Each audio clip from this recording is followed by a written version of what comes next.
مدینہ منورہ میں ایک بہت بڑے تاجر سے ملاقات ہوئی. انہوں نے ایک بات ایسی کہی جس کی وجہ سے میرا دل بہت متاثر ہوا. انہوں نے کہا کہ شیخ،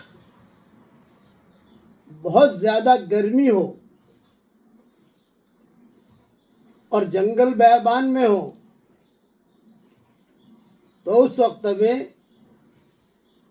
چھوٹا سا پنکھا ہو، اس کی ہوا بھی بہت اچھی لگتی ہے. کہا اللہ نے مجھے بہت مال دیا ہے، کبھی کس ملک میں، کبھی کس ملک میں، کبھی کس ملک میں، اتنے لاکھ وہاں سے لینے ہیں، اتنے کروڑ وہاں سے لینے ہیں، اتنے کروڑ اس کو دینے ہیں،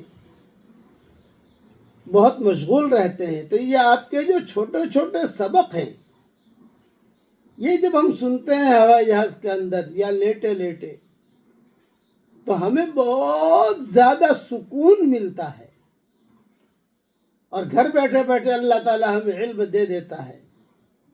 اس لیے میں آپ کا بہت بڑا مشکور اور ممنون ہوں. یہ بات جو انہوں نے کہی تو میرا دل بہت متاثر ہوا. میں نے کہا کہ آپ دعا کیجئے کہ اللہ تعالیٰ ہمارے نسبات کو قبول فرمائے. اب پڑھیے میرے ساتھ، اللہم انا نسألک خیرن کثیرا. اے ہمارے پیارے اللہ، ہم آپ سے بہت زیادہ بھلائی چاہتے ہیں، بہت زیادہ خیر چاہتے ہیں. یہ خیرن کثیرہ کا جو جملہ ہے یہ قرآن میں کئی جگہ آیا ہے، یہ قرآنی جملہ ہے، اس کے اندر بہت بڑی خیریں چھپی ہوئی ہیں. یہ دعا بھی مانگتے رہنا چاہیے. جو یہ مانگے گا انشاءاللہ اللہ تعالیٰ اس کو دونوں جہاں کی بہت زیادہ خیریں عطا فرمائے گا.